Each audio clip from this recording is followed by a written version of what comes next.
Good day, martial world. My name is Michelle Manu, and you're watching the Masters Hall of Fame World News. Today we're joined by Carl Van Meter, our honored guest. Carl is fierce, charming, and intense. He is the ultimate bad guy that we love to hate. His body of work is really extensive. At the age of 6, Carl began his lifelong pursuit of martial arts combat training and fitness training. After high school, Carl served as a security specialist as military police with the U.S. Air Force. In 1994, Carl played Tony Minelli, the lead in Blind Vengeance. Since then, he has appeared in many major motion pictures, and most recently, Carl worked on The Chemist with his good friend and director Art Camacho, and also The Martial Arts Kid, directed by James Wilson. Well, welcome, Carl. Thank you for being here today. Thanks for having me. Pleasure. You have so many years of martial arts training, and how has that impacted your life and made a difference on your career in the entertainment business? I think the martial arts has such a positive effect in every aspect of someone's life. I mean, I grew up in some rough neighborhoods. I was born in Inglewood, California. Amazing. Yeah. And then moved to Detroit, Michigan. So another nice area as well. Wow. And it started out more as a kind of a self-preservation type journey this way. Yeah. But then enjoying the martial arts and incorporating your life with the honor, respect, humility, things of that nature. And a lot of my friends and I talk about it today as a lot of that's lost nowadays. You look at people and there's this tap out and fighting and MMA and all this stuff this way, and it's like, that's good and well and everything. I said, but again, there's the honor, the respect, the humility and whatnot this way. And I always ask people, I say, do you know what a warrior's greatest wish is? And half the time you get answers like, to win every battle or to vanquish every foe. And I said, it's to live a peaceful life. That's true. To live a loving, peaceful life. They're warriors out of a calling or a charge or a need. But they want a nice, peaceful life. So it's more of an obligation than anything this way. Do you think that being a security specialist with the U.S. Air Force had anything to do with your outlook and what you just explained? Yeah, I think they kind of go hand in hand. It was interesting that way. Starting out when I was young, I wanted to be an architect. When I was in school, and then I wanted to be a commercial artist because I'm an artist. But then after high school, I joined the Air Force and became a security specialist in law enforcement. And again, helping people and doing well and utilizing this and giving back in this way, because a lot of people they have misconceptions about the martial arts or self-defense or things of that nature. Agreed. And I'm trying to bring about people's awareness and mindset in a more correct, applicable vein with it that way. For today's warrior. Exactly, yes, for today's warrior, yeah. So what has been your progression of martial arts? Well, God, I started very young. I started more in Ishinryu and some Taekwondo. And then in high school, I got a friend of mine. He was more kind of my Taekwondo instructor, a good friend of mine. And then in the military, I started incorporating some Jeet Kune Do, some Penjat Silat, some Savat, some Filipino Eskrima Kali. Since I was a little kid, I always wanted to be like Batman. Of course, and my so, favorite. Exactly, because there's Batman and there's all the other heroes. And he was like, he's one of the most trained combatants in the comic book world. So I was also trying to get as many styles and disciplines under my belt as I could and learn it this way, because I tell people, you don't box a boxer and you don't wrestle a wrestler. I'm like, that's your job. I go, so you don't do their job. I said, you need something to kind of counter that or throw them off their game this way. And also growing up, fighting a lot and then being in the military and combative training that way, you find what works, what doesn't work, and what's applicable and what not. Because a lot of people, they'll take a certain thing and it doesn't fit in every situation scenario. Of course. So it's good to have a bunch of things to pull from your bag that way. So I think it makes you more well-rounded. I agree, your tool belt. You have it there, but you don't necessarily need to use it in certain situations. Yeah, it's better to have it and not need it than need it and not have it. When I was taking a little bit of jiu-jitsu, a friend of mine was teaching me that, and he's got me like in an arm bar or whatever, and I'm like, yes, I can't get loose, my arm's gonna break. How do I get out of that? I go, so in case I encounter somebody and they throw an arm bar on me or an ankle bar, I'm like, well, how do I get out of this? I go, so I need to recognize that, see what's coming, and have a counter for it or some type of countermeasure for it, as opposed to going, what's this? And, oh, my arm's broke. That's what that is. I go, so it's good to, again, learn as much as you can in many different facets that way, I think. No, I agree. Well, you've had a highly successful career in the entertainment business, and I'm curious. Define highly successful. Highly successful, very inspirational, and fun, yeah. I'm just wondering, who has been the most memorable to work with and why? I know it's probably a hard question because each project probably had something that really stood out for you, but overall, is there one or two instances? Well, as of late, I'm working under James Wilson with his brother Don and Cynthia and Don's son Jonathan. I mean, it's like a family. I mean, they're so accomplished and so successful, yet sitting and talking to them is like talking to a high school friend or somebody you grew up with. They're so very cool, so very grounded, such good people. It's like working with your family on the set. And I go, there's definitely worse jobs to have. Oh, I mean, it's like you're playing with your family and friends. I'm going, this is kind of nice. I go, it could be worse. I go, so as of late, they were probably the most impactful because again, it's just more like a family atmosphere and environment and just a lot of fun doing it that way. So. Well, that's wonderful because usually when you're on set and you're working on a project, it's high stress, long days. You're working with some difficult personalities. Exactly. Yeah. So that's wonderful to hear. Yeah, it's kind of a headache in some cases that way. We've all been there. It's just like, God, please, are we done yet? So, but yeah, they were fantastic. Every day was a great time. So, and very cool, and very pleasant to work with. So.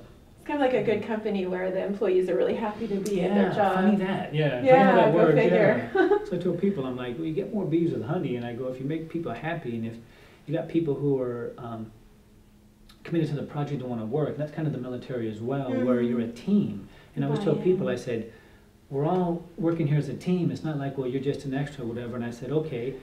I go, if you don't think that's important, okay, so you and I are in a scene, and we're supposed to have 20 extras behind us and they're not there.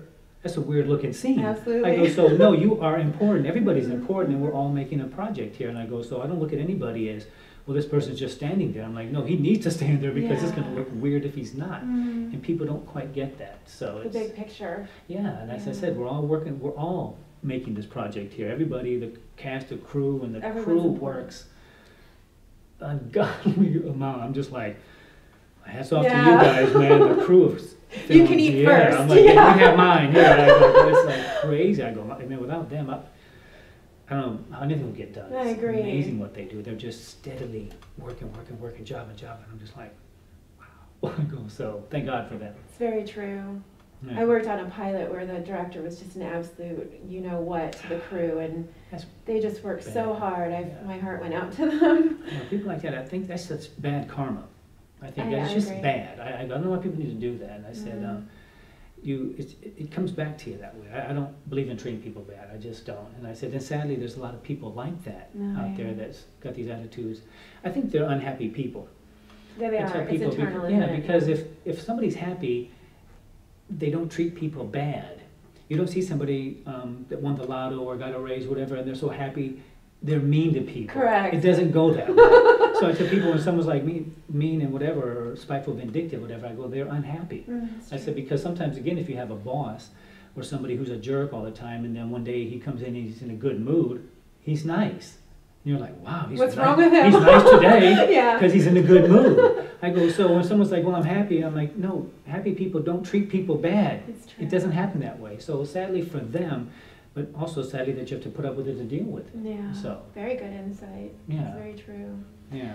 Well, speaking of nice people, Art Camacho, you just finished The Chemist, and what was it like working under Art's direction? Oh, God, Art's, he's like a tyrant. I mean, I was really surprised. Like, if you say your line's wrong, he doesn't even say cut or anything. He just throws something at you and it hits you in the head, and the camera's still rolling. It's weird. I cried myself to sleep many. Oh my! No, Art is fantastic. I don't believe it. Art is the best. I've known Art a long time, and we train personally on and on all the time. So he's kind of one of my instructors as well in martial arts, and just a gold mine of knowledge and stuff in the martial arts and in the film industry as well. And on set with him, and I had the best time as well. Some people are like, and Art will even say, he goes, I'm like kind of hard on set on one of this. I'm like, I said, I saw you trying to get things done and dealing with people that were a headache and a pain. And I go, are you kidding me? I said, people that have businesses and employees go, yeah, I see that clearly. And people that don't get it. When you're trying to do something and someone's like, yeah, we need to have this over here because we're going to do a scene,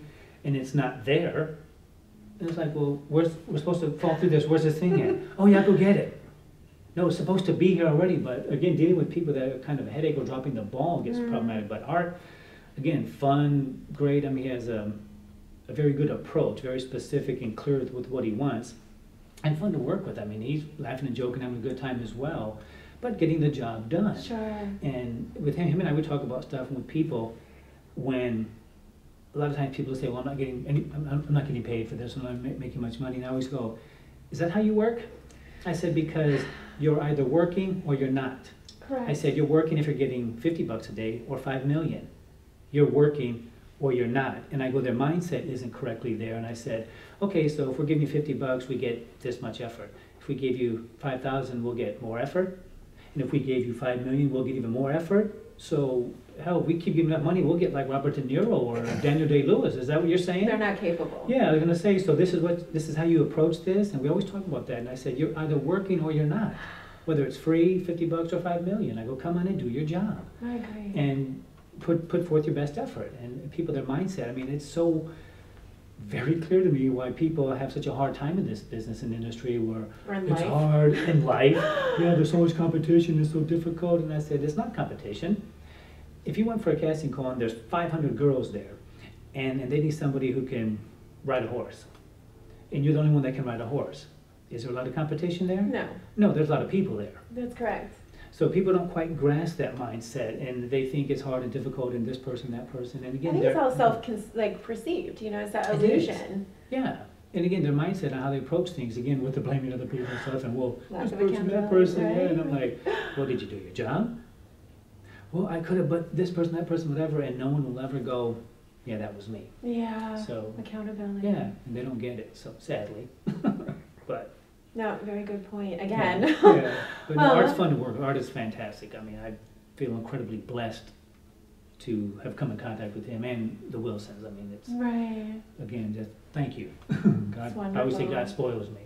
People say, "What do you think you're God's favorite?" I go, "Yes, I am. Yes, I am. You might thank be. you so much." I go, "I do. Thank you every night." I go, "Yes." I go, "I'm blessed. I'm spoiled." I go, "Thanks, Dad." I go, perception yes. too, though. Yes, you know, exactly. you could easily probably find some things that aren't ideal and blow it up into something we could focus on that, Yeah. like most do. Well, it's 10% what happens to us, and 90% how we react to it. Mm-hmm. And again, people don't quite get that either and stuff. And I said, it's perception, and people find what they're looking for. Absolutely. You can find problems, conflicts, strife, or you can find resolutions, solutions, and answers. Yeah. And, What are you looking for? Peace and happiness. Yeah, Yeah. exactly. Fulfillment of some sort. It's on you. People don't quite realize the control they have over themselves So true. and their lives. Yeah, Mhm. it's always your fault, his fault, their fault, their fault. And it's And the like, comparison thing that happens Yeah. because of it. Yeah. so yeah, sadly so, but what are you gonna do? We just try to stay positive and move Yeah. forward and know that we're contributing in our own special way. Yeah. Speaking of art, you're co-authoring a book together, and Yes. if you would tell our audience a little bit more about what it's, the title and what it deals with. Okay, we're calling it Self-Offense. Love it. Yeah, and we did an article, we were calling the article initially, Self-Defense Doesn't Work. And it was just more to kind of ruffle people's feathers. It was like, I teach self-defense and it works, whatever this way. And I said, no, it's a catchphrase, relax. Because if you're defending yourself and I'm attacking you, and you're ducking and bobbing and weaving and slipping and blocking, I'm going to keep coming at you. Of course. Until you do what? Was it like a sport then? Yeah, It's until no you, longer... yeah, until you hit me or strike me, right? And get away. Yeah, That's the and get whole away, purpose yeah. of self-defense. Exactly. But I tell people, it's like a boxer. If somebody's bobbing and weaving and ducking and slipping, I go, that guy's going to keep coming until he hits him, which is an offensive motion. Of course it is. I go, so it's self-offense. And I say, I'm not advocating attacking people at random, I say, but do understand, and even that in itself there, somebody's not fighting you. And people get that confused with, oh, I got to fight. I'm like, no, you got jumped. Yeah. Us getting in a dojo or a ring, that's a fight. I go, you at your car and somebody jumping you, attacking you violently, chaotically, is what happened. And people don't grasp that. And that's why I'm trying to get people's mindset around that way. Because they view it like you're getting in a fight. And I said to girls, I go, if I grab your arms and pin them to your side and you can't move, I'll ask them, I'll say, because it was like, well, what can you do? And you're like, I can't move my arms, and what can I do? Whatever this way. And I go, no, the more important question is, what can I do? You're tied up. I'm tied up, holding you. But they're like, well, you could... You're locked up. Yeah, they're like, well, you could headbutt me or knee me. And I go, I'm not fighting you. I'm here to rape you or rob you, whatever. So please understand that. And their mindset isn't there. And I go, I'm tired of holding you. If I bear hug you from the back, my hands are full. Absolutely. I go, if I'm gonna have to let one go to try to get your shirt off and my pants on, whatever, what have you. I go, then you can pop me in the ear, go to my eye or something. I said, but this is not a fight. And people forget that. And so that's what we're trying to get there with the self-offensive type thing. I said, you're being attacked. I said, you need to attack back or you're gonna come up short. Absolutely. And I said, and I tell women, I said, I'm not training you to go 10 rounds and be declared winner with anybody. I'm training you to shut this person down and get home to your loved ones at all costs. I tell people, don't get this confused. I go, you need to get home. I saw some article where some woman or somebody mentioned about a woman being ladylike. Yes. In a fight, whatever. Something I'm like, I said, I don't think your spouse or your kids want to be told your mom died, but she died ladylike and respectful. I want my wife to come home with somebody's eye in their hand her hand going, this guy tried to rape me, but I convinced him otherwise. And my question is, well, why'd you only take one? Right. I go, I don't want you coming home going, oh, a cop coming to my door going, yes, she was respectful. I go, no, you need to tear somebody's eye out of their head or what need be, but please come home. And people don't quite grasp it. They think it's dirty fighting, not sportsmanship, whatever. And I'm going, there's no dirty fighting. There's the fight and who's left standing at the end. And again, but the mindset of being attacked and quote defending yourself is really skewed. And a lot of things they'll lean towards effective type stuff, but I try to get more of a understand what's happening this way. Like when someone grabs you and go, what if I was holding your shirt this way? Or what if I grabbed you from behind? And I always go, isn't that gentle? Or are you at your car and someone goes, and you go flying back? Right. Is it like that? Or does somebody grab you, your head hits the wall, you're rattled, and they start wailing on you? Yeah, you have to. Is it like that? I go, it's not, what if I was holding your shirt like this? I'm like, I'd thank you, because you're such an easy target. I go, but it's violence, it's chaos, it's surprising. And I go, please understand that and what the reality of the situation in the arena you're in. Now, no, this isn't if somebody steps on your Jimmy Choos or your Jordans or something and you take their eye out, but if your life's in danger, then you need to do everything you can to shut the guy down. And I said, don't confuse this with somebody taking a parking space and you've got to kill them. And I go, no. I said, I worked as a bouncer and I used to tell guys, I go, you can't get in an argument with some drunk and you knock him down and he hits his head and dies. So now you get to try to convince 12 jurors why you had to show him what's up. Yeah.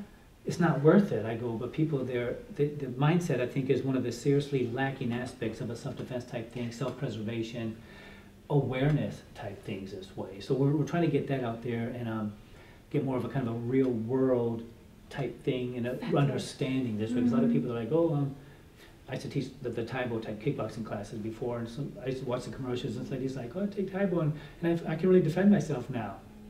Hey. I'm like, who's attacking you that you're beating on the title? No offense, Billy Blanks. No, no offense. But who is attacking you that you can defend yourself that way? But people, I took a karate class, I took this, I can defend myself, and I'm like, maybe, if you're an adaptable person, you can apply it to the situation. I go, but don't get a false sense of security that way. People with their mace and everything this way, what have you, and it's like, well, I have that, and I go, okay, here's my pepper spray. You knock it out of my hand. There goes all my confidence on the ground over there. And I said, let your confidence be your weapon, and your mind is your weapon.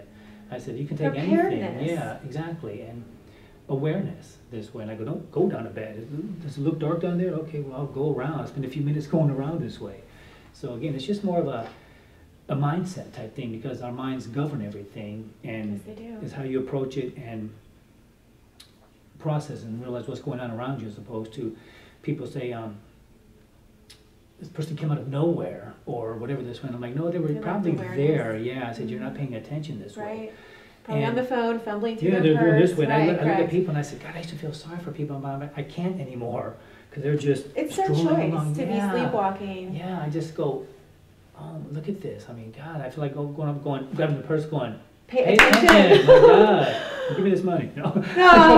But yeah. You know what I think crazy. a big thing is for women is we're not used to having, if we're not trained, not myself included, but a normal woman that doesn't have any training that needs to learn, it would be beneficial for a woman to learn how to self-defend, is when someone breaches their space, there's that paralyzation that happens. They freeze, so it's really important for them to read your book and start training the brain to when that paralyzation happens, they already know what they're going to do. Yeah. So it's really important. Understanding what they can do and almost how easy it is to shut somebody down.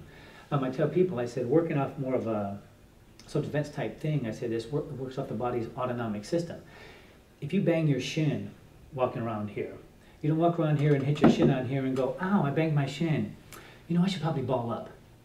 No, you hit your shin and go, oh, and you ball up on the floor real quick. I do the same thing if somebody goes for your eye. I go, you don't have to hit somebody's eye. I can say, God, the weather's been so nice. Say, this place is cool. Yeah. And you go, what are you doing? Your body goes, what are you doing? The reaction. And I said, so a lot of times women will be overpowered, not by Shaq or somebody, but even just a normal guy. And a lot of times the guys, they're not like Shaq. I mean, they're almost an average type guy. They're 5'10" or something. I'm going, you could punch that dude and knock him out. I go, but if you hit somebody in the throat or the eye, whatever, and I said, women, they flail and they're scratching and they're dead with DNA under their nails. But I go, if you dug into the eye, hit their throat, and their body responded, as you go up to Shaq and poke him in the eye, and his head's going to go back. He's probably going to crush you afterwards. Sure, I go, of course, run. Get the hell out of there. But their body reacts a certain way. If you get banged in the shin, like I said, you go down. I go, it's not a conscious thought. If I poke you there, you don't go, yeah, I should jet my head back. No, your head goes back and you go, ow. But again, that way with the women, where they don't freeze and they realize how they can shut somebody down and how they're not helpless, so to speak, because they'll get held and they're going, I can't move. And I'm like, well, I can't do anything either. Yeah, right. Until I let the hand go, and then if you rupture my earlobe, my eardrum, then again, it turns the tables on somebody this way. We started off our article with a quote from the BTK serial killer. Okay. They asked him, what would be anything different or happen different with any of your victims? And he goes, well, I guess if they would have fought back. It's disgusting. If they would have fought back. And these guys tell women, comply, whatever, I don't want to hurt you. And I go, well, one, this guy's attacking you. He's raping you, whatever, and you're going to believe what he tells you? Well, he said, if I comply, he would kill me, and he's trying to slit your throat, and I go, put in here, he's going to kill me. And you're going to do everything you can to stop that. Of course. And understand what you can do to him and that you're not a helpless victim. Like I said, if somebody holding you, you're not exactly helpless. And also being close proximity-wise, I go, it's like a bat. If I swing a bat and the big fat end hits you, it's going to do some damage. But if I swing a bat and you walk into me and the part where I'm holding hits you, it's not going to feel great, but it's not going to hurt nowhere near as that end over there. And if I'm trying to hit you and you're in my face, you're digging in my eye or whatever, I go, it puts you in a much better retaliatory position than you out there and I'm pummeling you, hitting you, and you're flailing about taking shots to where you get overpowered and and succumb to the blows, what have you. I think women are a lot stronger inside, personally. Oh, they are, yeah. My art is the Kaiba Lulua, and I am extremely strong inside. Yeah, More so than I would ever be out. So it's just opposite of what women were trained. Stay out of my space, this is my space. Yeah, and it's actually the opposite. It is, yeah, and it's sad that, again, their thinking is that way. I like to tell a lot of women, I go, if you jab somebody in the eye, and they go, I don't know if I could poke somebody in the eye. Yeah, you will. If someone broke into your house, someone's stealing your child, if someone's trying to hurt you. So I tell them, I go, well, the guy might poke you in the eye when he's raping you. Are you okay with that? If you are, then don't poke him in the eye. I go, wrong class. Yeah, exactly. Basket weaving and exactly. Underwater basket weaving. Yeah, exactly. Wow. That sounds like an exciting book, and I can't wait. Yeah, we're going to get out, because I think it's good to know people, we want them to understand this. Because a lot of people, they don't. When you talk to people, they don't quite grasp it that way and look at it that way, and they're thinking, yeah, I can punch somebody, and I go, I said, somebody might be able to take a good punch. If I'm here and you hit me in the jaw like you were fighting somebody, and I can take a good shot, but if you go in my eye... Yeah, it's a different context, different tool. Yeah, exactly, but still learning how to punch and hit correctly and effectively and efficiently so you is don't hurt good. Yourself. You don't hurt yourself. But then also to do damage well, whatever, because you can go jab or with the fingers to the eye. I go, so it can be modified, I go, but still done correctly and effectively that way. So. Well, it sounds exciting. Yeah, we're pretty happy with it. We're running out of time already, if you can believe that. So, goodness. I have two quick questions. One is, what is something our audience wouldn't know about you that you'd like to share with them? Well, I guess, I don't know about this. Actually, I was born a woman. Yeah. Really? My birth name was Carlotta Van Meter. Wow. I'm just kidding. You got me. Like, really? Oh, good surgery. Who's your doctor? Going back to the comics, if I could probably have any car in the world, if God came down and was like, what vehicle wouldst thou want? Since you're his favorite, since he spoils me, I want a 1966 Batmobile. Oh, very cool. From the television show. Yeah, sure. I go. And there's a company that out Midwest, back east, that makes those. Oh. They make a replica. It's gorgeous. Attention to detail is crazy. Yeah, so I'm going. That's it. Because everyone's like Lamborghinis or Maybachs or Ferraris, whatever. I'm like, no, a 1966 Batmobile. I go, that's the Batmobile. Oh, wow. I go, so yeah. You have to take me for a ride. Yeah, when I get one, I'm like, hey, let's go. So. Pick me up, Carl. Yeah. Well, you could dress as Robin. I'll be there you go. Batman. No problem. Give me a mask any day. Exactly. Well, it's been our pleasure having you here today, and I think our audience would love to know what's in store for Carl Van Meter next year. What can we expect from you? Well, we got the Martial Arts Kid coming out. The Chemist, I believe, will be out as well. And then I'm in this television series coming out called Sangre Negra as well. Very so cool. It's a cop family crime drama type movie that way. So it's very cool that way. So those are coming out next year. So when they come out, I tell everyone, go see them. And if you like them, take all your friends and go see them. And if you don't like them, don't tell anybody you saw it. If somebody asks you if you saw it, just go, no, yeah, I didn't see that, man. Yeah, I didn't. I heard it was good, though. I heard it was good, but I didn't see it. So. Well, they should be really good movies. The Martial Arts Kid deals with the martial arts and anti-bullying, which is a problem in our society today, sadly. So that way. And then The Chemist is a good action movie, a little thriller as well. Oh, we all love a good thriller. Exactly, yeah, and that's under our Camacho, so a very good movie there as well. So, yeah, next year's shaping up pretty good. Good. And then, yeah, I'm getting inducted into the Munich Hall of Honors as well with that. So 2015's shaping up pretty well. Well, 2013 was a huge year of recognition for you with being inducted into the Masters Hall of Fame and also the Martial Arts History Museum's Honor Awards. And very cool. Well, we'll be following you, and I know our audience will be following you also. And thank you so much for being here. Well, thanks for having me. It was great. We hope to have you on again, part 2, Carl Van Meter. The sequel. Yeah. Well, thank you for joining us today. We've had our special guest, Carl Van Meter, here. My name is Michelle Manu, and you've been watching the Masters Hall of Fame World News, Shiyokan Martial Arts Center in Costa Mesa. And if you'd like to reach Carl, you can write us at worldnews@mastershalloffame.org, or you can reach Carl directly at www.carlvanmeter.com. Thank you for watching. We'll see you next time.